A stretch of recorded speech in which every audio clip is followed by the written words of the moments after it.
This one. The barrel. This is the barrel. This is the plunger. This is the thumb rest. This is the finger plunge. This one. Finger plunge. This is the thumb rest, the plunger. And the black one is the rubber stopper. This one, the rubber stopper. So, when you're extracting medication, you're pulling the plunger down and set the right dosage. See to it the dosage line, the top of your rubber stopper is your dosage line. So this is your duration. This is the duration of your barrel. So here, you need to do like this. And if you're going to extract medication,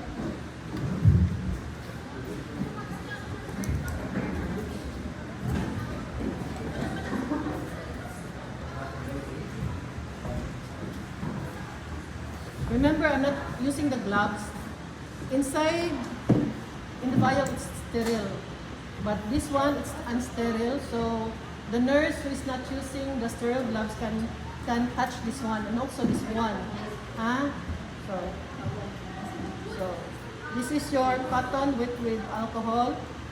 If your vial is open, before extracting medication, you have to wipe it. You have to wipe it in the inner to outer motion. Okay. Remember your conda? Yeah, there's a garbage. Okay, don't throw this one. Remember, if you're throwing of your garbage, don't do like this. Okay. In DR or in OR, it should be very social. Because we're preventing infection. From waist up, it's from waist down, up to the shoulder, it's considered sterile. Waist below, it's considered unsterile. Okay, so if you're using a glove, gloves, position your hand like this, and you're facing in a sterile field. That's the reason why I instructed you to drop. But see to it, the garbage that you're throwing is fill in the garbage pail, to not missing around the floor, and especially DR, it's a busy place. Your fellow students or nurses might step on those garbage, and especially wet, so kuya may disgrasya. Okay. So consider pa niya, unsterile pa niya.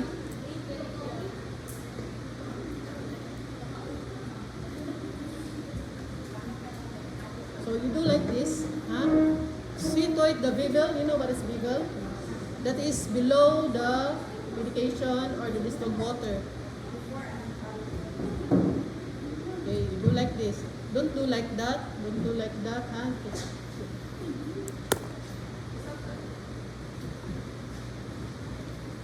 And mostly the anesthesia is the doctor uses 5 cc of xylocaine. So remove 5 cc ml, extract 5 cc ml.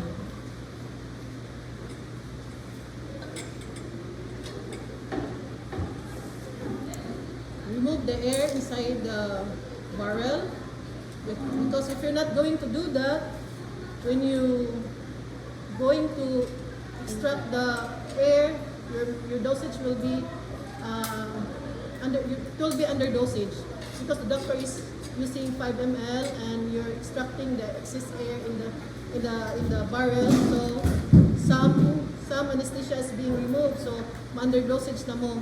It's supposed to be exact ang atong action kay the doctor cannot wait. We cannot wait because once the baby is out, once the doctor is doing the suturing, there should be no disruption. It should be continuous. They cannot wait because there are patients waiting in the ER, in the OR, and you'll know the situation when you'll be exposed in the area.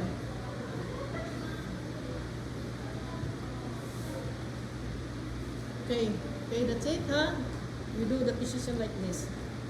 I'm just going to return the distilled water.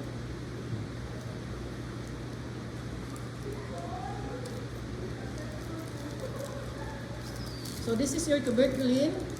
This is the syringe you're going to use in injecting vitamin K and Hep B. So how much are you going to inject the Hep B? How much? 0.5. 0.5, and the vitamin K is 0.1 or 0.0. So this is your cord clump. This is sterile. Inside this one is sterile. Cord clump. This is your KY jelly. You're going to use this in inserting you're assessing the doctor for doing the catheterization, straight catheterization or Foley catheterization. For what reason? Is to remove accumulated urine in the bladder. Once there's lots of urine in the bladder, the descent of the baby, of the newborn, inside the uterus will be shunted. So be mapugngan. Kaya nga no, ang bladder, this is the uterus, this is the bladder. So it will enlarge in yung bladder because of the accumulated urine, mapugngan ang pag-descend sa bata. So just palpate the symphysis pubis. You will know nga daghan na ihi ang mother. So if given a chance, we can do the catheterization, but most of the time, the doctors are doing that. Even the nurses seldom can do that in CCMC. So this is going to use for lubrication the tip of your catheter. This is your catheter. This one, this is also sterile. This is Foley catheter, indwelling catheter. And the straight catheter don't have like this one. This is used for injecting 10 ml distilled water to inflate the balloon. You know? Okay.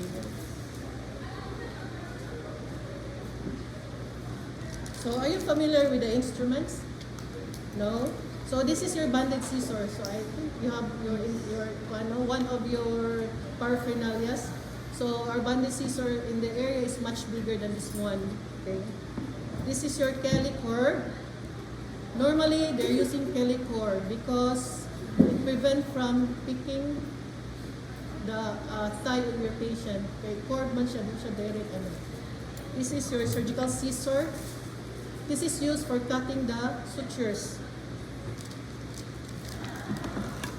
This is the sutures, but it's Chromic 2O or they're using another brand. But this is look like this. This is the for cutting the sutures in repairing the episiotomy. So you know what is episiotomy? Yes. So this is the needle holder. Maybe I'll show you later na lang how to place the needle into your needle holder. Okay?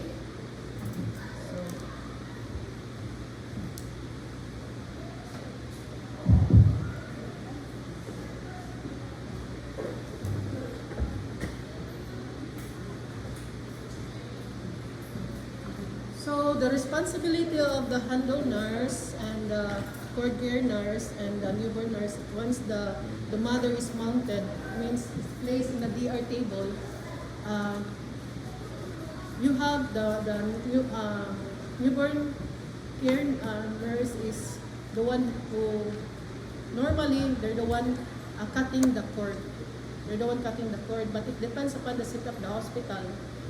So in Eversley, they encourages the newborn care, the one to handle the newborn care was the one to cut the cord, the umbilical cord.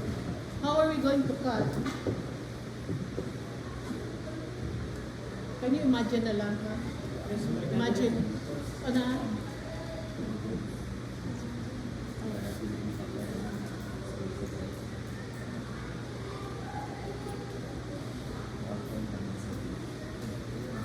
So, the baby came out first, then after a few seconds, how will you know that the placenta is about to be delivered?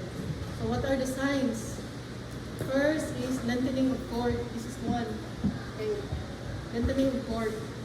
Then sudden gush of blood in the vagina. Third, there is appearance of placenta in the vaginal opening. Yeah. Fourth, there is a firm contraction of the uterus and a change of shape in the uterus. Amo na siya inyong mga signs. So, once your patient, ako pa ning tagsa-tagsa ninyo ha, kaya para maka-follow mo, i-guide mo na ako. Itagsa-tagsa pa rin ako ninyo. So, once your patient is admitted in the DR is composed of labor room, delivery room, receiving area, or they call it ER gynae. So in our ER gynae, it's a receiving area. It's the place where your patient will be taken vital signs. Vital signs like weight of your patient position.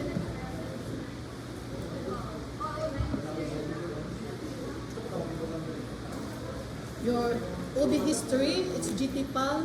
Kapila man ka nabuntis ma'am, pila ba kung anak, kuhaan ba ka? Have you experienced abortion or how many living children do you have? So muna siya GT-PAL. It was discussed yesterday. Then your vital signs. So you have to take the temperature, respiration, pulse rate, and the fetal heart tone of the mother.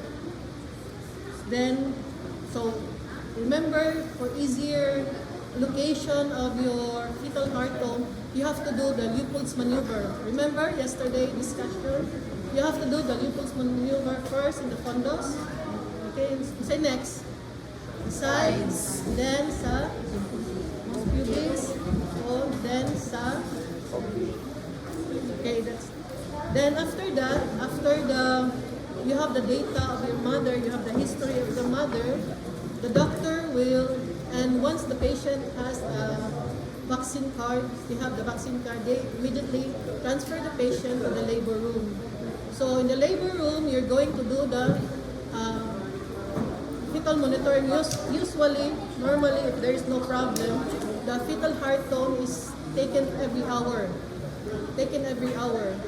And the vital signs will be taken every 4 hours. It depends upon the doctor, the order of the doctors. Vital signs of the mother. The vital signs of the mother will be taken every 4 hours, sometimes every hour. And the fetal heart tone is usually every hour.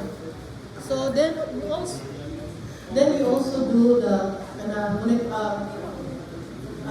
monitoring of contraction. So if you're going to do it as a first time, maybe it's going to be difficult. But once you're able to get the contraction, you will know that the baby is about to come out.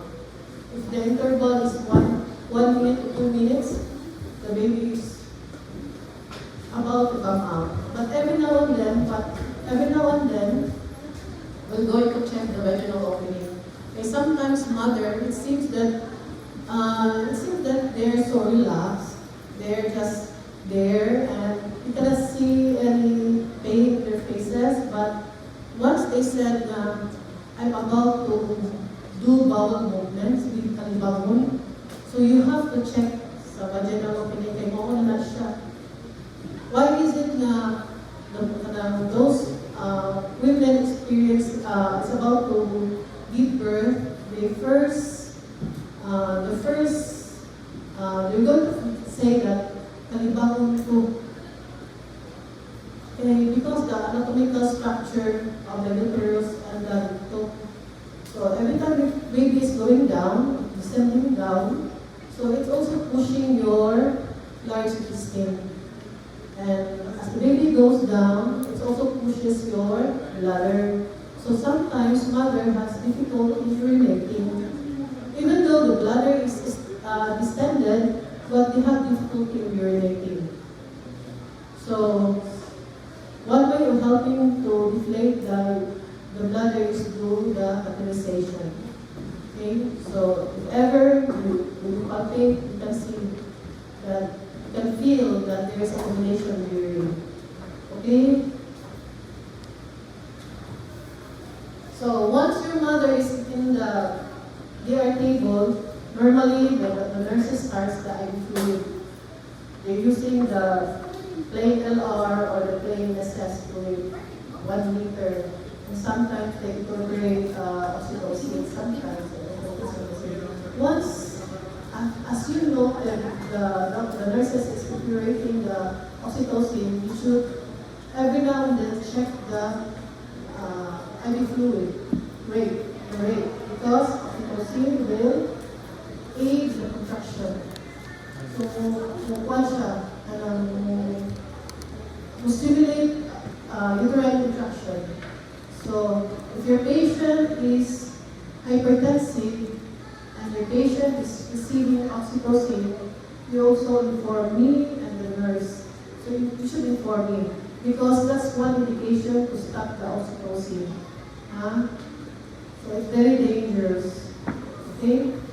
So, your mother is in the table and the handle is the one assessing the doctor. He's the one maintaining the sterilization of the instrument. He's the one giving the instruments. The one I showed you. Okay? And you also observe that once the baby is out, you also observe, because he's more closer to the mother. So you also observe the umbilical cord is coiling in the neck. The cord coil, sinatuyok siya. Because we nurses are the one to inform the nursery.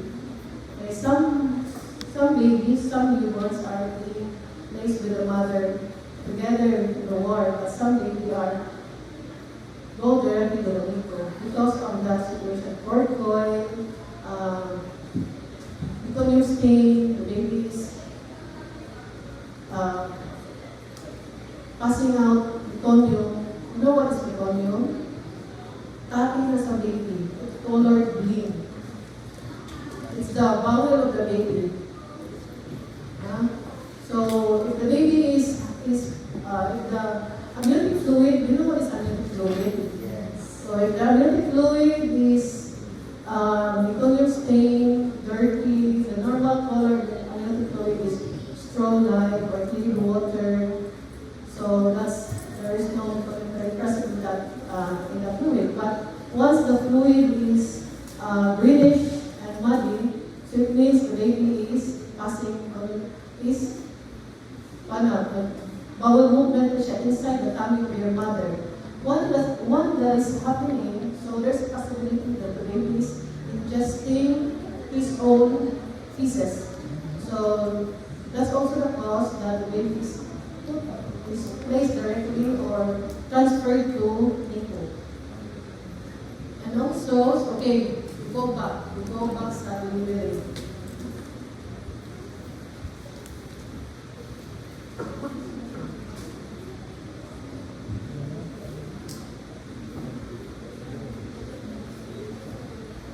So when it's look like this, ang mga sterile pack. So not the gauze one, they're not using this one because it's fiber. It's dangerous to incorporate it in the inside or in the abdomen or in the vagina of the mother.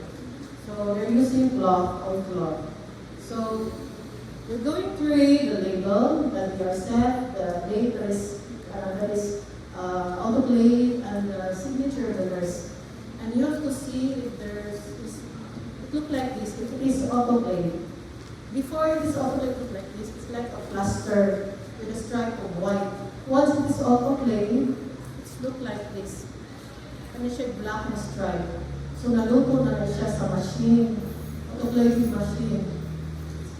It's the one who is sterilizing the instrument.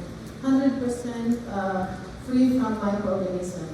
That's meaning of sterilized.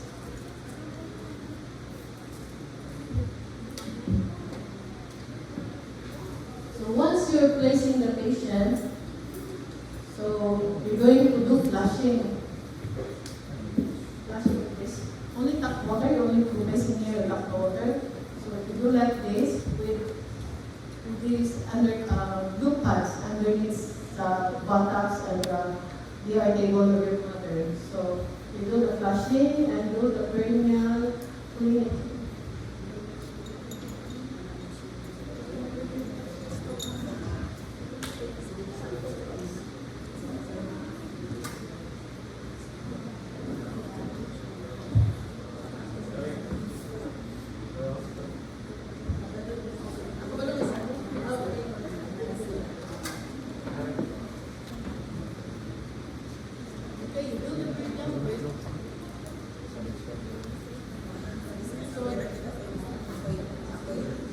you do the perineal fit, it's supposed to be 7 stroke. But in the areas, because of the minimal supplies, we're only using 3 gauze for the perineal thread. So look at Ma'am Madam Cole for the perineal thread. Drop. Three, four,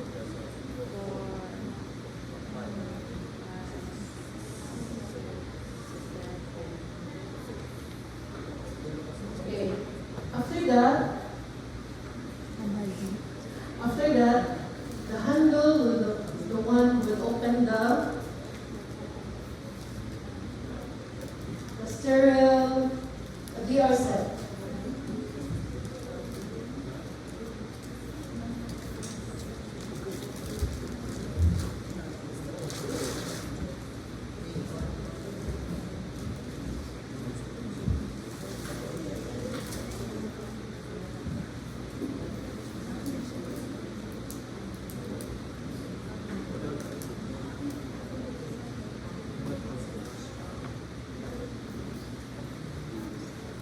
So remember, the outside cover is considered unsterile.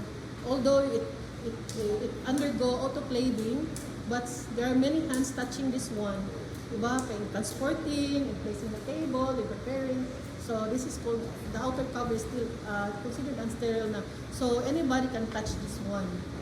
So you only touch the fold here and here, huh? Because the inner portion is sterile. And we cannot afford to transmit any microorganism to the mother. As much as possible, umahimo, zero din siya, umahimo. This one, you touch the fold, ang fold mo touch. Huh?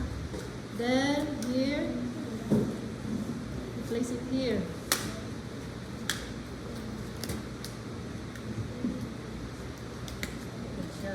Okay. So since Ma'am Kadampog is using sterile gloves, she can touch the sterile set. Okay? It's time for you to prepare the set. Arrange it.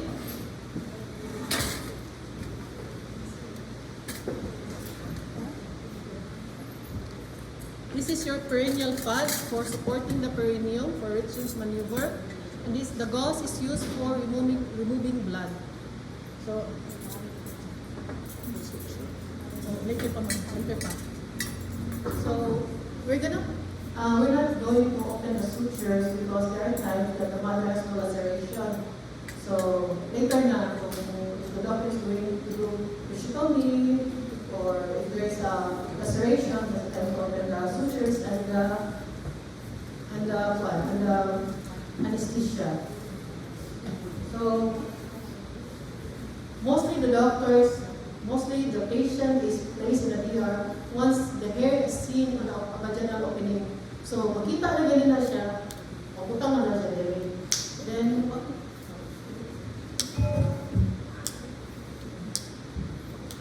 I'm also opening the baby set, baby receiver, and linen for the abdomen. So the abdomen of your mother is, a sterile linen is placed in the abdomen of the mother for the doctor to stimulate contraction. And doctor, maglingkod mo na siya diri. Mag-ana-ana na siya diri.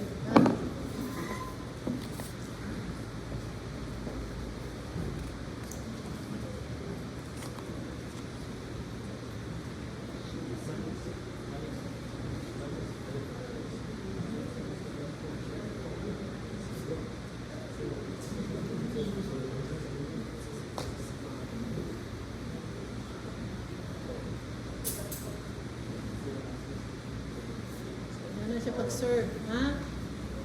Bigid mo anak kay ang sterile man ko. So go closer sa sterile field. This is a sterile field. Is the one wearing a gown, but in OR we're not wearing a sterile gown, only sterile gloves. In DR, I mean.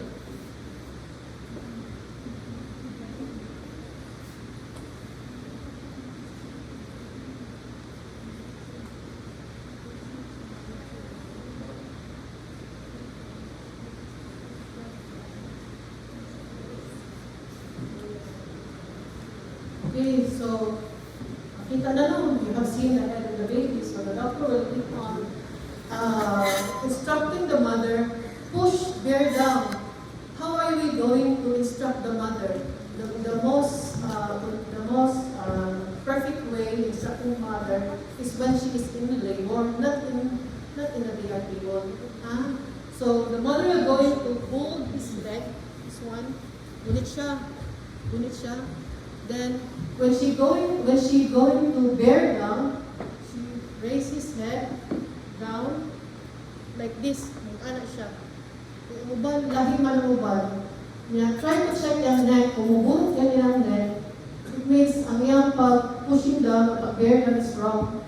So, instruct the mother na one. Okay, sometimes no, nasa pain, kalimot na kasi mong ligawan. So, instruct the mother na, Ma'am, itong ma'am, kunitin mong paa, somewhere sa buttocks. Oh, somewhere sa buttocks niya. One, lift your head facing towards sa iyang perineum. Ano siya. Then, sometimes, hindi mong cheer area ng DR. Hindi mo siyang cheer area. Sige mo, sige mo. Nana, kaya mo. Once the baby is out, mapapalitaw siya, mag-fractures vagina. The baby, you can observe, no? Dili siya magawas, mag-turn blue ang head sa baby. Even nurses and the doctor will be so anxious and they're going to shout at the patient because the life of the baby is in danger. So, muna siya dahil magkwanta na mag-cheer sa mother. Cheer sa mother. Okay. Once na crowning na, that's the time for you to support the perineum. Nananadili ang yung head. Na-support na sa perineum. Exchange maneuver.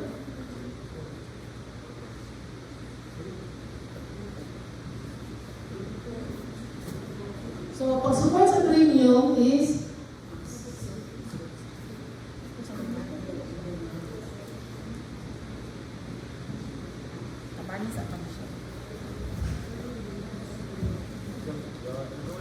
So remember when you are sterile, you are not to touch anything. Keep your sterility.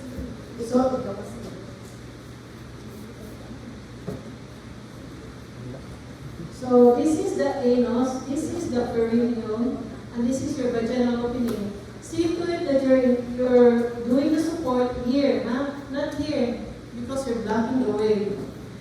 So, supported siya. Ang dili ninyo sa inyong palm. If you have a good support, there is 100% no laceration from the mother.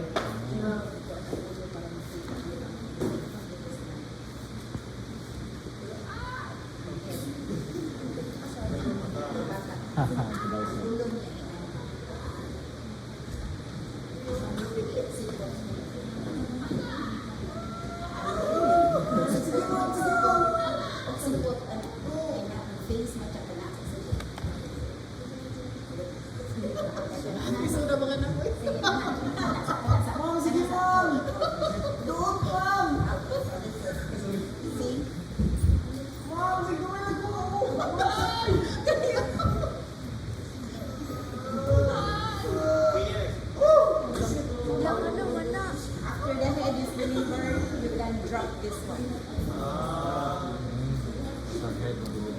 Support, but pag ganit mo gawas ang head, never drop your support. Otherwise, it will lacerate. But sometimes, even if the doctor will do an episiotomy, you still is asked to do the support. So, anak nito ha, curve. Ayaw i-flat inyong kamot. Ito tanawang ulo sa bata, anak ba yan? So once,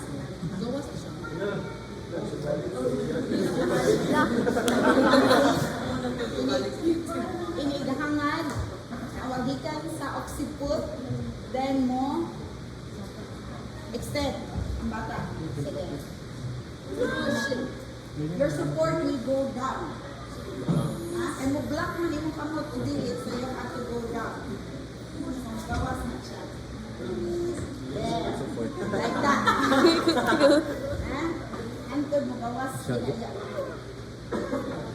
Sometimes ma-stop ana, then you are asked to sa inyong kamot, get ready. You get OS white. And then mo turn ang bata. Turn ang bata to the side. Turn to the other side. Then Pero ang doktor ang motor na na. So, ang assist will say, baby out, baby girl, baby girl, time, sa oras aron. Sa oras? 9:45. So, mo siya mo kuan, sasay mo record. Si CMC, the assist, the responsibility of the assist is to do the document. So, you're the one recording the metrics, the vital signs, the time the baby delivered, and the time the placenta delivered, and also you're the one checking kung saan ang placenta, the mechanism of the placenta, is it shows or is it dangal?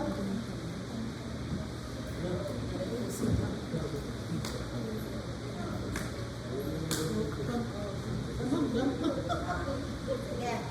So ang assist, handle ka. Karang assist ang sabi ko. So ang Eversley, ang assist, so in Eversley, the responsibility of the assist is to plumb.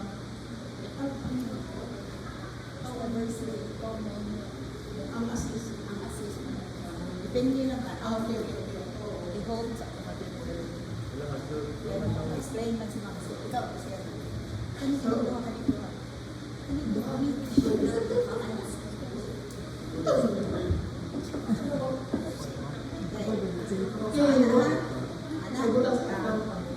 So if you're the assist, naka-gloves na sad ka ha, sterile. Remember, it's in the table. You get it because this is your first magamit. So once the baby is out, place this one about 1 inches or 2 cm. 1 inches from the base, do this, clamp it.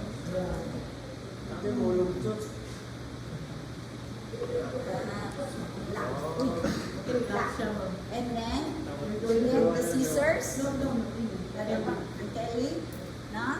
The Kelly is towards the mother. Up.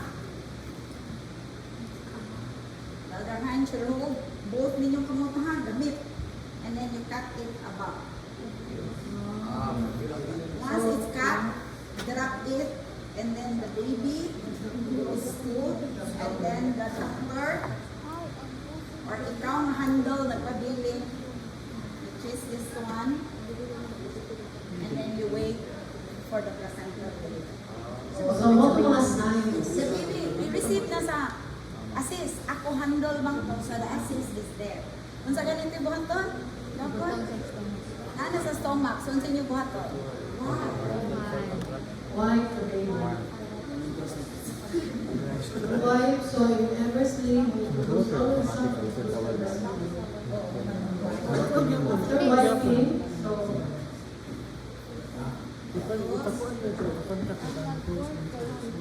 Tutoy, limpyo na nga. Limpyo ang tutoy. So bare. Skin to skin. Assist ang magbuhat ang Yeah. in different hospital, that is Pero ikaw na handle, ay biya, dire. Ha, okay mo ninyo handle. Video ka mo biya. If you're the handle ha, do not leave. Kaya mag-delivery ka mo sa placenta. Isa, student. Ang nurse, usa ra gyud ang nurse. They are nurse. Ikaw ka na. Sa isa na, ganyan data, blah. Isa rin for good. immediate court care. Handle, assist, ini mo man ang order nani ko dapat man. So,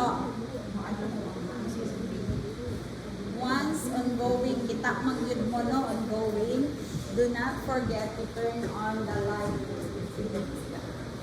This is ready. Magsiga yun ang ayaw. Pagpasiga, madaan ang bata. It should be warm. So that when you bring the baby, diretso one. So maybe 12 niya is born na siya to prevent losing the body weight of the baby. So cause hypothermia. Okay?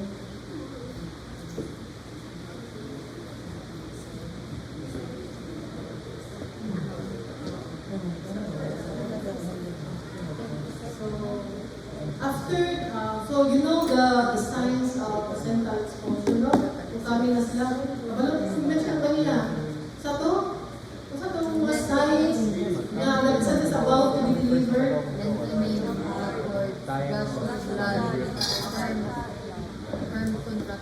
Firm contraction, change in shape of your uterus, and the appearance of placenta in the opening of your vagina. So, catch mo na siya. I-catch na nato ang placenta using the kidney basin. Ano siya purpose sa itong kidney basin? Catch mo siya. So they know the mechanism of the placenta. So there are two shows.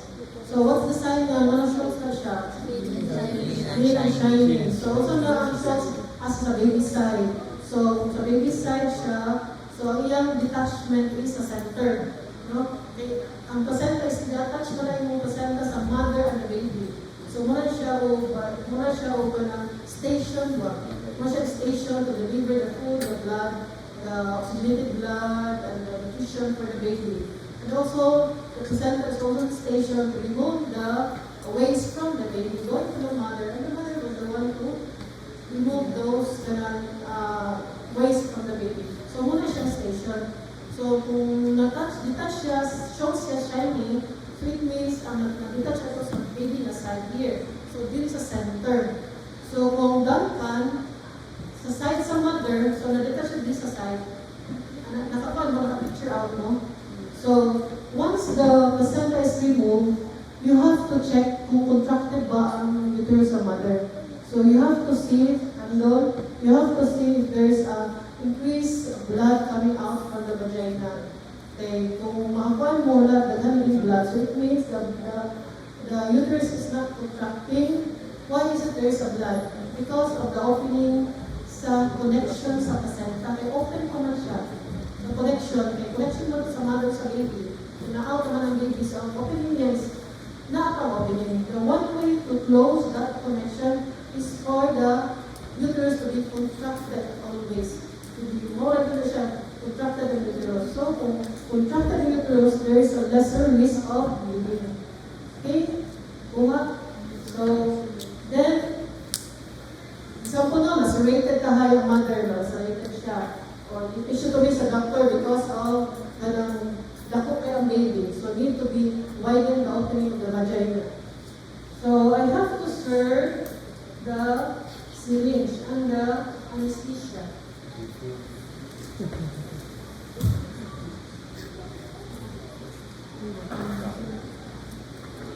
Kasi mo ang anak is ang assist ang mother. Masarap? Assist.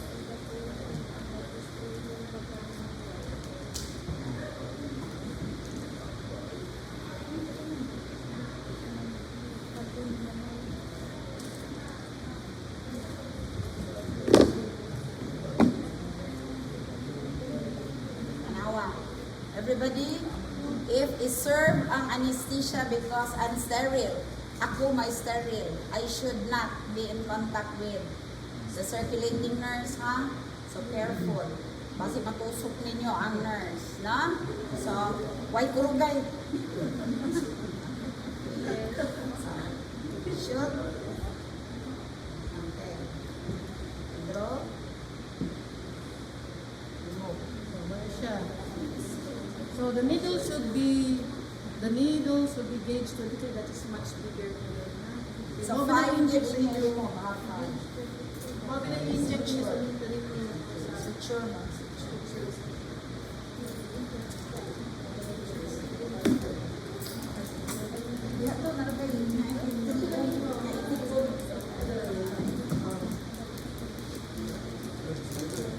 It could either be could either be served like this, Or pick can be up, dropped. or i-drop.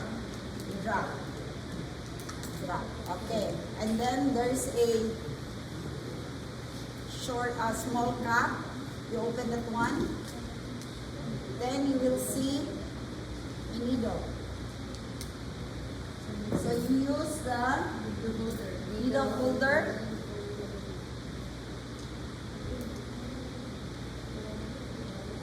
When you anchor the needle, it should be letter C, no? And letter C.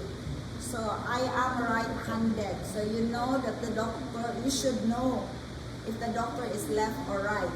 So if it's a right-handed, so the way the doctor will suture is like this.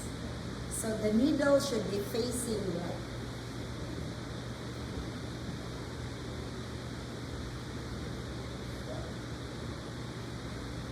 Ilak. Lock. Look. Not too near sa end. Dili pud kayo dupuro sa edge. Okay. And when you serve, ma'am, ikaw Dr. Man, when you serve it, ito, lingkod ang doktor.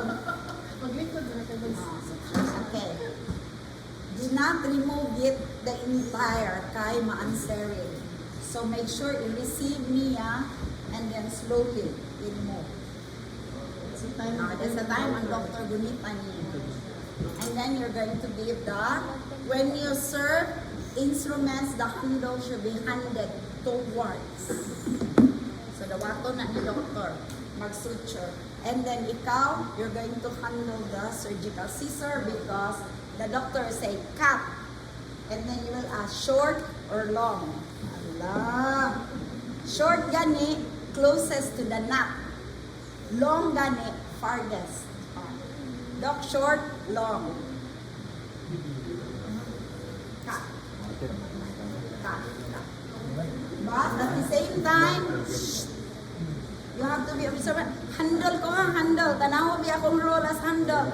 Magtanaw ko ni doktor ng suture. The dugo na is bleeding, then you give the doctor OS. Or, naglisod siya, ikaw mo ay anak. And it should be soaked all the way. Ayaw i-drop. It should be on your table. Kaya i-count na usahay.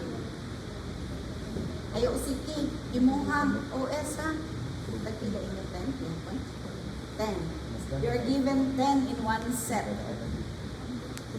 Yeah, sometimes the doctor will do packing. Mag-packing kayo, mag-bleeding, mag-asya, ipak, diha sa sulod. So you should remember, pila to kabuk imong gihatag for pack because you're going to count. Mahibili niya na sa ilalom ang OS. Okay? So when done ang doktor, irar man ang iiksa diri. Irar na ibutang, then you do that. Wala na siya. Butang na niya diha. Then you have Careful to lang din sa remove. needle. Eh? Sa suture. So when you remove, careful. Sometimes mag-use pa ba mo ka? Wala na. So this suture usually is atraumatic, kanang absorbable na siya. No, i-absorb na sa body. But sometimes I don't know if kuan pa. Some doctors will ask for cutting needle kanang sa skin, kuan sila. So the difference is round and cutting. Tanaw ninyo ang tumoy sa needle. You look at the end. If it's round, it's just like the regular sewing needle. It's rounded. But if it's cutting, it's diamond cut. That's the difference. Are you ready? Actually, napamutan niyo. Once you're there, so makita niyo clearly. Dili kay mura mo sa kanto. Or kamo ka ng mo ba? But don't you worry, we will give you time after ni mag what actual practice. So, The actual practice. practice ba sa how to practice is how to Correct. handle the instruments. Know how to do this. This is look like easy, but once you're going to hold this one, you cannot open this one. It's so difficult. You're wearing nerve gloves, and you cannot open this one. So difficult for me to help you. Some student is doing like this, so this cannot be open. So we have to, each one of you should know how to do this. Iuli na ha. Kunti na ba? Huwag niyo iuli. Iuli na. Ito sa BLS, miss. You still remember how you handled, di ba, sa atong catheterization, no? That was your first step. Everybody should try to do this, ha?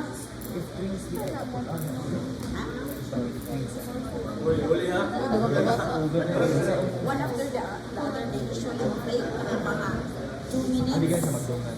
They will follow. Pero na uban sa tihon ka, and it out sa baby sa first, follow the steps. Kung mo nang mag-ready ka mo, doon ka sis. Basta twins, doon ka sis. Diba? Doon ka sis. So mag-andam ka. Or, twins ko, no? So ang gusto, mag-ready ka o another shift. Otherwise, lungkong sila kaya duha. Yeah, question? Ma'am? Malakas na handle. So the assist, this is empty. One responsibility of the assist is to record the metrics, the vital signs of the baby, the measurement, the breathing out, time to breathe out, the time placenta out. And also, after the placenta out, the assist is also the one taking the blood pressure of the mother. And once you take the blood pressure, you should inform the nurse, and you should also record that with your piece of paper. So maybe I'll show you how to. We're going to prepare a small piece of paper, writing the name, the time, placenta out, date time, delivery, measurement baby, ano siya. Para once there's a delivery, it will be easier for you. You're just going to fill it up. In the area, I'm going to require 4 of you to handle the assist and the newborn care and the assistant of the assist. Because it's so difficult for the assist to listen and to record, and the one handling the newborn care should be at their side to do the recording of the anthropometrics. So upat ka na ng kinahanglan dyan actually. So ang kaupat, what siya yung case form help na. Supposed to be not need na help team, not you take operation, not you take teamwork. So even though kayo mo nakuha na case, still you should work as a team. In ano na siya hospital, you should work as a team. Okay? So that's the function of the assist. So the function of your newborn care, the nurse of the handling the newborn care.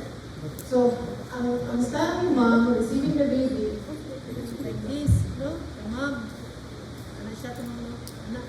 For me, sa ako, anak ako. Ang akong kamot na siya sa under sa batak sa baby niya. I-insert ko na ko sa time. Kung kaso kayo, kundi as lipiribya, wet palm baby. O yung gloves pa. Ana yun siya. Paniguro yun yan. Here, ano siya ganun. Supportahin yun yun sa baby. Kaya wala pa may strength ang baby. Ana rin na. So, yung supportahan na ha. Although I'm the one receiving it from the mother. Okay, delikado kayo. Delikado kayo kung maunsa ang bata. So, from the mother, we're going to transport the baby in the crib.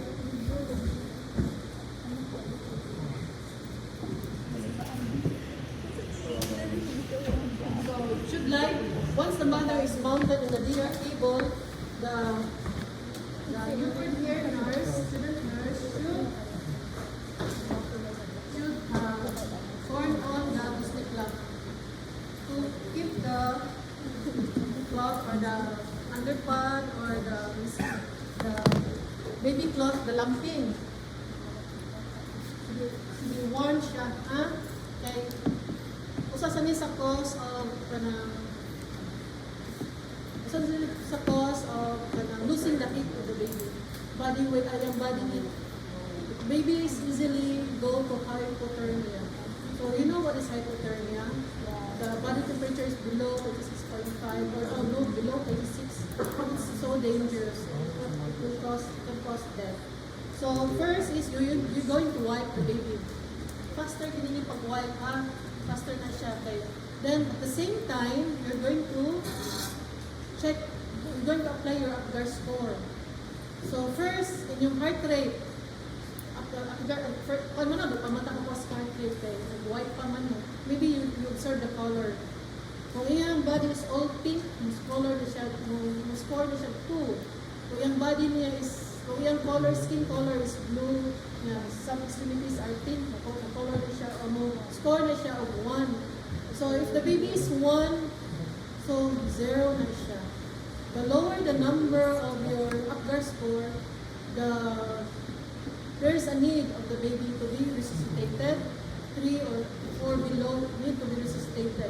So it means need to be bagging. Kapabalo mo sa bagging. Ay, di ba ang mas itong DLS? Oh, that's the old way of saying is ambu bagging. But usapin kanang name na bago? BBM. So sa akong time, ambu bagging na siya. So BBM, we're going to give BBM sa baby. EVM. So while doing the cleaning sa baby, we're going to clean the baby, and as you mentioned yesterday, don't remove the vernix caseosa. It's a cheesy white. It's white in the skin of the baby because it will help to insulate the body heat of the newborn, and also serve as a protection against microorganisms. Protection sa skin sa baby. So don't try to remove, just wipe it dry. Then after that, you take the vital signs, you take the temperature of the baby. Because if you're going to do that a few seconds, paspas kayo mo down. Paspas kayo mo down ang baby. And the normal body temperature is 36.5 to 37.5. If the body temperature dropped to 36.5, you have to do it again and again. You have to lower this one to keep the baby to normal. So, warm siya. So, mag-sigurd check sa for what if the body temperature is about 37.5, so maybe you do it again to be not just normal. Okay, it's normal na ang heat sa baby is taas pa tayo kaya share pa man siya sa body heat sa mother. Share pa man siya. So, ano siya? So, you have to place the thermometer inside the anus. Inside the anus to check the temperature and also the patency. So, if the anus have an opening, because some newborn don't have an opening. So, you cannot remove the feces. There is no bowel movement. So, much easier, much earlier detection of problem. It's much connect sa doctor na ma-address ang problem. And di man mo remove yung tae, so ma-poison na yung body. So, after that, you wipe, then you're going to ask yung cloth ang cloth. Sabi kung aside sa newborn care, should prepare the baby cloth. The lumping, the bonnet, the mittens, the socks. Okay, kailan mo bonnet, mittens, ang gloves, ang socks niya, and the pants and the upper sleeves. So, also the diaper. Yeah, also the diaper. So the mittens. So the mittens should be torn, should be inside out. Inside out. To prevent from trapping the fingernails of your baby sa mga seams sa thread. Masod siya. Yeah. What if ma-constrict dito? Nine times na ma-check sa mother ang gloves. So, kuyaw tayo ma-deprive of circulation of finger. So, kung longer deprivation of oxygenation, there's a possibility of amputation. So, inside out, baligun. Inside out, ninyo ang mittens and also the socks. Okay? So, muna na siyang isuloban. After that, susuloban na nato ni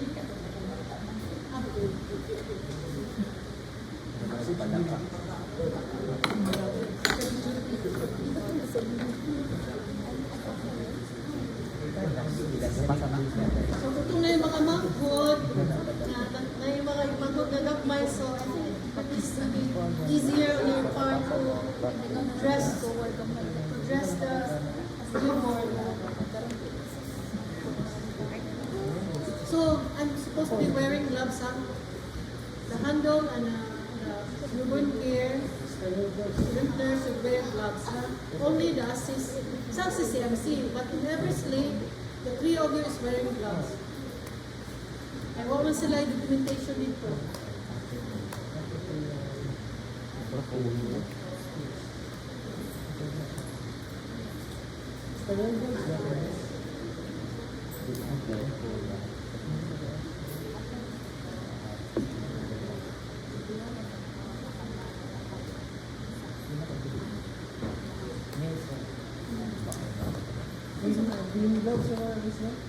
Sterile gloves. So wala siya yung pants. So, sa next ang kumato.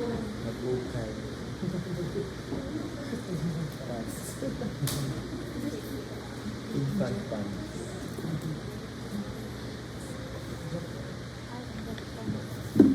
But before I forget, from the mother, you're going to weigh the baby.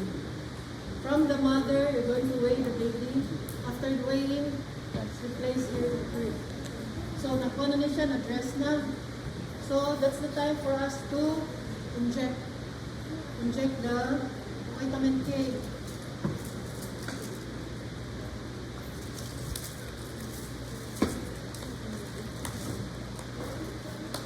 How much vitamin K I'm going to extract?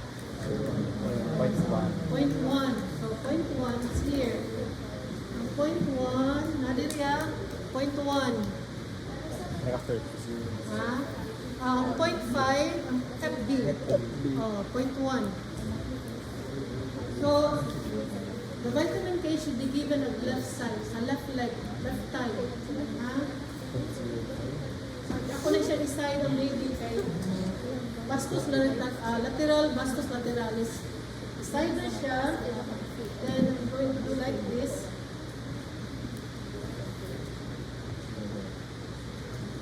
Check if there's an air. If there's an air, you have to expel it, the air, ha? To prevent air embolism. So you inject at the lateral side here, not here, ha? Here. So in the middle portion of your thigh. So middle portion sa inyong thigh, na siya dire. Ha?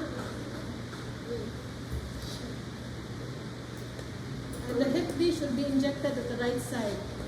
And then also your name tag of the baby should be placed at the left side. Sa left side na siya. So ang name tag, mostly the nurses are the one writing the name tag.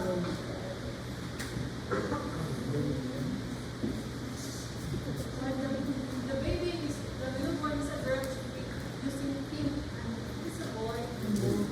Mo na siya, no? Di siya mo pa, labor, mag-is yung nurse sa ito, ako na sabi niya sa color. So mo na siya, name tag sa name tag.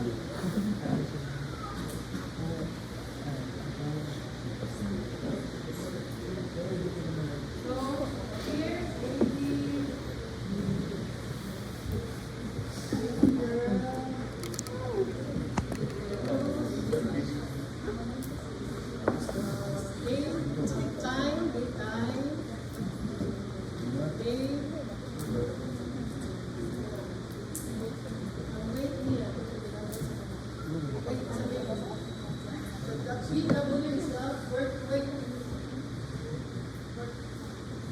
Be familiar with this because in the area they won't receive abbreviation. The doctor is writing abbreviation, but in our requirements, we will not accept abbreviation. You have to write it full word, the whole word.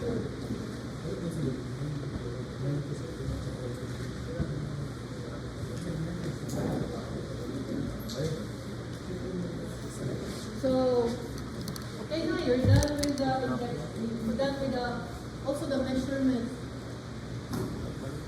the measurement, yeah, it was mentioned yesterday, measurement.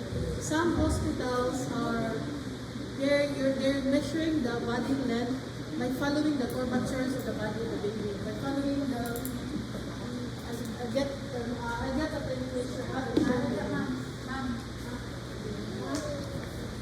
Alright. Color green.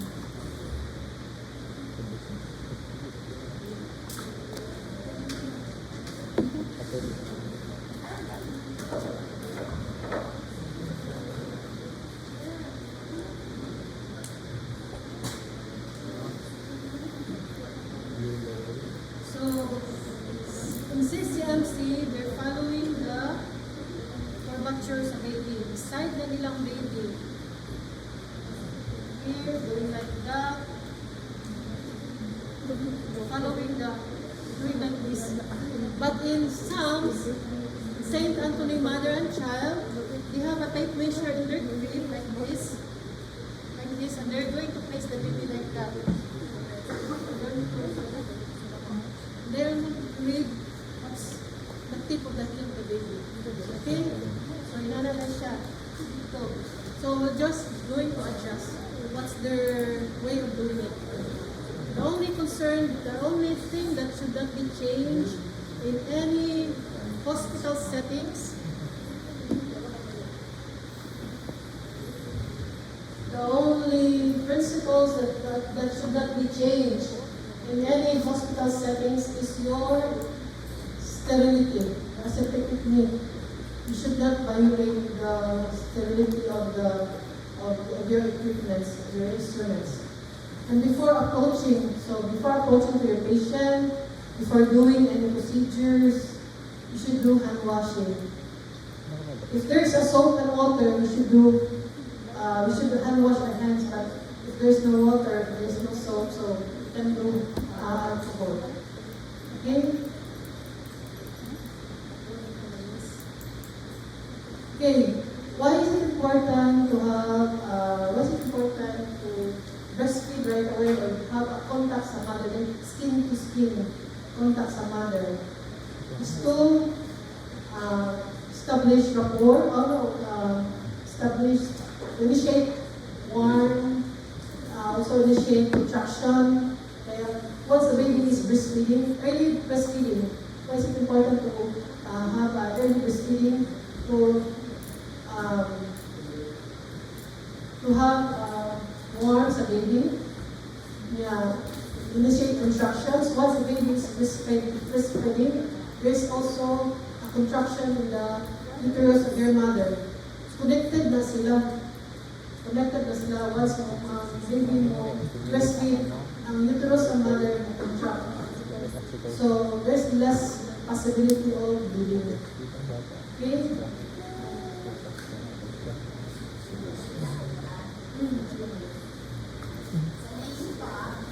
Mom says it's a baby girl fools. There are instances that there will be delivery at the same time. So much the better if you put a parenthesis after the girl or boy, you just open parenthesis. First name is okay. Thank you, Mom. There are instances the same family. So to do away with the misidentification of babies, like if I deliver girl and another kadampot is delivering a girl, which is the baby. So you have to get in the wrong baby.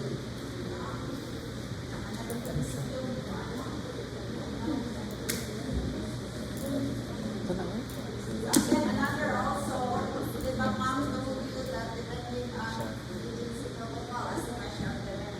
But I tell you, please, you're going to take the licensure examination. Never consider agency protocol. Always remember what is ideal. What is ideal is men. It's not following the community. So clear na mama, you just have to follow agency protocol, but when you take licensure examination or even our major examination, you should do what is ideal. Yes, because that's the usual thing that we hear from students. Mom,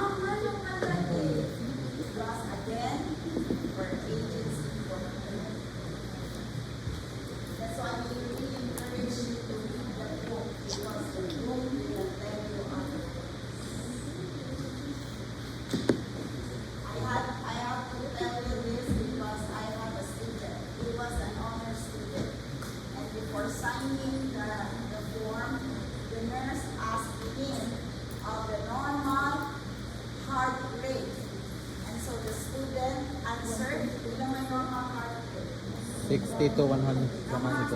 60 to 100. 120 to 160. Fetal artery. 120. Total. 120 to 160 to 120 to 160. So, may anak nurse. Pataka na lang ka. That's the exact ha. Pataka na lang ka. Huwag ka magtuon mo. So, na-offended and student because he was a student. And so, he told me, Mom, nurse ba? Okay, we have a book. Yes. Okay, turn the page where it is for children. Katawa ang nurse. I was really looking at it and I said, ay, palaban na yung group.